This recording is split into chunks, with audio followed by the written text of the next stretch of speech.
మత్తయి సువార్త 21వ అధ్యాయము మొదటి నుంచి. తరువాత యెరూషలేమునకు సమీపించి ఒలీవ చెట్టు కొండ దగ్గర ఉన్న బెత్ఫగేకు వచ్చినప్పుడు యేసు తన శిష్యులలో ఇద్దరిని చూచి, మీ ఎదుటనున్న గ్రామమునకు వెళ్ళిడి. వెళ్ళగానే కట్టబడి ఉన్న ఒక గాడిదయు దానితోనున్న ఒక గాడిద పిల్లయు మీకు కనబడెను. వాటిని విప్పి నా యొద్దకు తోలుకుని రండి. ఎవడైనను నీతో ఏమైనను అనిన యెడల అవి ప్రభువునకు కావలసి ఉన్నవని చెప్పవలెను. వెంటనే అతడు వాటిని తోలిపెట్టునని చెప్పి వారిని పంపెను. ప్రవక్త వలన చెప్పబడినది నెరవేరినట్లు ఇది జరుగును. అదేమనగా, ఇదిగో నీ రాజు సాత్వికుడై గాడిదను భారవాహక పశువు పిల్లైన చిన్న గాడిదను ఎక్కి నీ యొద్దకు వచ్చుచున్నాడని సీయోను కుమారితో చెప్పుడనినది. శిష్యులు వెళ్ళి యేసు తమకు ఆజ్ఞాపించిన ప్రకారం చేసి ఆ గాడిదను దాని పిల్లను తోలుకుని వచ్చి వాటి మీద తమ బట్టలు వేయగా ఆయన బట్టల మీద కూర్చుండెను. జనసమూహములోనూ అనేకులు తమ బట్టలు దారి పొడుగున పరిచిరి. కొందరు చెట్టు కొమ్మలు నరికి దారి పొడుగున పరిచిరి.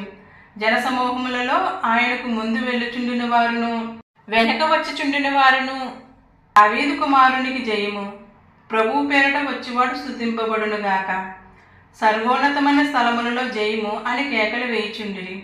ఆయన యెరూషలేములోనికి వచ్చినప్పుడు పట్టణమంతయు ఈయన ఎవరో అని కలవరపడెను. జనసమూహము ఈయన గలిలయలోని నజరేతువాడగు ప్రవక్త అయిన యేసు అని చెప్పిరి. యేసు దేవాలయంలో ప్రవేశించి క్రయ విక్రయములు చేయవారినందరినీ వెళ్ళగొట్టి రోకులు మార్చువారి బల్లలను గువ్వలమ్మవారి పీఠములను పడద్రోసి, నా మందిరము ప్రార్థన మందిరం అనబడునని వ్రాయబడి ఉన్నది, అయితే మీరు దానిని దొంగల గుహగా చేసేటివారనెను. గ్రుడ్డివారును కుంటివారును దేవాలయంలో ఆయన యొద్దకు రాగా ఆయన వారిని స్వస్థపరచెను. కాగా ప్రధాన యాజకులను శాస్త్రులను ఆయన చేసిన వింతలను, దావీదు కుమారునికి జయము అని దేవాలయంలో కేకలు వేయుచున్న చిన్నపిల్లలను చూసి కోపంతో మండిపడి, వీరు చెప్పుచున్నది వినుచున్నావా అని ఆయనను అడిగిరి. అందుకు యేసు, వినుచున్నాను. ఆలురి యొక్కయు చంటి పిల్లల యొక్కయు నోట స్తోత్రం సిద్ధింపజేసితివి అన్న మాట మీరెన్నడూ చదవలేదా అని వారితో చెప్పి వారిని విడిచి పట్టణము నుండి బయలుదేరి బేతనియకు వెళ్ళి అక్కడ బస చేసెను. ఉదయమందు పట్టణమునకు మరలా వెళ్ళుచుండగా ఆయన ఆకలిగొనెను. అప్పుడు త్రోవ ప్రక్కను ఉన్న యొక్క అంజూరపు చెట్టును చూచి దాని యొద్దకు రాగా దాని యందు ఆకులు తప్ప మరేమీ కనబడలేదు గనుక దానిని చూసి, ఇక మీదట ఎన్నటికీ నీవు కాపు కాయకుందువుగాక అని చెప్పెను. తక్షణమే ఆ అంజూరపు చెట్టు ఎండిపోయెను. శిష్యులది చూసి ఆశ్చర్యపడి అంజూరపు చెట్టు ఎంత త్వరగా ఎండిపోయినని చెప్పుకున్నది.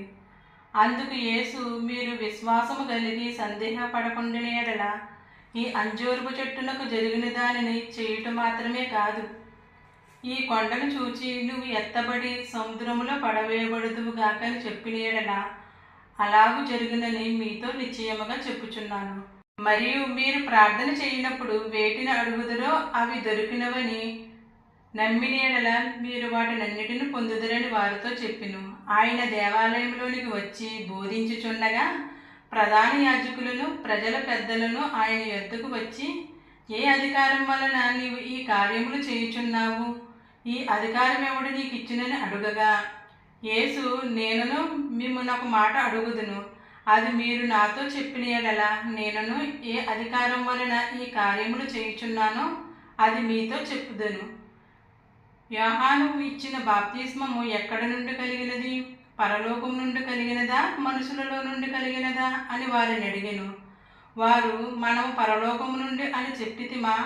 ఆయన, అలాగైతే మీరెందుకు అతని నమ్మలేదని మనల్ని అడుగును. మనుషుల వలనని చెప్పితిమా? జనులకు భయపడుచున్నాము. అందరూ యోహానును ప్రవక్త అని ఎంచుచున్నారని తమలో తాము ఆలోచించుకుని మాకు తెలియదని యేసునకు ఉత్తరమిచ్చిరి. అందుకాయన, ఏ అధికారం వలన ఈ కార్యములు నేను చేయుచున్నానో అదియు మీతో చెప్పను. మీకేమి తోచుచున్నది? ఒక మనుషునికి 2 కుమారులుండిరి. అతడు మొదటి వాని యొద్దకు వచ్చి, కుమారుడా, నేడు పోయి ద్రాక్ష తోటలో పని చెయ్యమని చెప్పగా వాడు పోను అని ఉత్తరమిచ్చెను. గాని పిమ్మట మనసు మార్చుకుని పోయెను. అతడు రెండో వాని వద్దకు వచ్చి ఆ ప్రకారమే చెప్పగా, వాడు అయ్యా పోదినెను గాని పోలేదు. ఈ ఇద్దరిలో ఎవడు తండ్రి ఇష్టప్రకారం చేసిన వాడని వారిని అడిగెను. అందుకు వారు మొదటివాడే అనిరి. యేసు సుంకరులను వేశ్యలను మీకంటే ముందుగా దేవుని రాజ్యములో ప్రవేశించుదురని మీతో నిశ్చయముగా చెప్పుచున్నాను. యోహాను నీతి మార్గమున మీ యొద్దకు వచ్చును, మీరు అతనిని నమ్మలేదు. అయితే సుంకరులను వేశ్యలను అతనిని నమ్మిరి. మీరు అది చూచియు అతనిని నమ్మునట్లు పశ్చాత్తాపపడకపోతిరి. మరి ఒక ఉపమానం వినుడి. ఇంటి యజమానుడొకడుండెను. అతడు ద్రాక్ష తోట నాటించి దాని చుట్టూ కంచి వేయించి అందులో ద్రాక్షల తొట్టు తొలిపించి గోపురము కట్టించి కాపులకు దాని గుత్తకిచ్చి దేశాంతరము పోయెను. పండ్లు కాలమును సమీపించినప్పుడు పండ్లలో తన భాగము తీసుకుని వచ్చుటకు ఆ కాపుల యొద్దకు తన దాసులు నంపగా, ఆ కాపులు అతని దాసులను పట్టుకుని ఒకను కొట్టిరి, ఒకను చంపిరి, మరి ఒకని మీద రాళ్ళు రువ్విరి. మరలా అతడు మునుపటి కంటే ఎక్కువ మంది ఇతర దాసులను పంపగా వారు వీరిని ఆ ప్రకారమే చేసిరి. తుదకు నా కుమారుని సన్మానించిదరనుకుని తన కుమారుని వారి వద్దకు పంపెను. అయినను ఆ కాపులు కుమారుని చూచి, ఇతడు వారసుడు, ఇతనిని చంపి ఇతని స్వాస్థ్యము తీసుకుందుము రెండని తమలో తాము చెప్పుకుని అతని పట్టుకుని ద్రాక్ష తోట వెలుపట పాడవేసి చంపిరి. కాబట్టి ఆ ద్రాక్ష తోట యజమానుడు వచ్చినప్పుడు ఆ కాపులను ఏమి చేయనను. అందుకు వారు ఆ దుర్మార్గులను కఠినముగా సంహరించి వాటి వాటి కాలములయందు తనకు పండ్లను చెల్లించినట్టు ఇతర కాపులకు ఆ ద్రాక్ష తోట గుర్తుకిచ్చునని ఆయనతో చెప్పిరి. మరియు యేసు వారిని చూచి, ఇల్లు కట్టువారు నిషేధించిన రాయి మూలకు తలరాయి ఆయను. ఇది ప్రభువు వలననే కలిగిను. ఇది మన కన్నులకు ఆశ్చర్యము అనుమాట మీరు లేఖనములలో ఎన్నడూనూ చదవలేదా? కాబట్టి దేవుని రాజ్యము మీ యొద్ద నుండి తొలగింపబడి దాని ఫలమిచ్చి జనులకు ఇయ్యబడినని మీతో చెప్పుచున్నాను. మరియు ఈ రాతి మీద పడువాడు తునకలైపోవును గాని అది ఎవరి మీద పడునో వానిని నిలిచేయనను.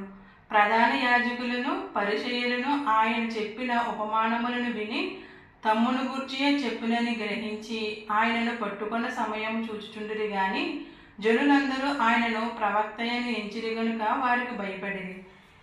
ఈ వాక్యం మీ అందరి హృదయాల్లో ఫలించునుగాక. ఈ వాక్యమున్న ప్రతి ఒక్కరికి నా హృదయపూర్వక వందనాలు. మీరు కూడా దేవుని పనిలో ఉండేటట్లు ఈ వాక్యాన్ని ప్రతి ఒక్కరికి షేర్ చేయండి.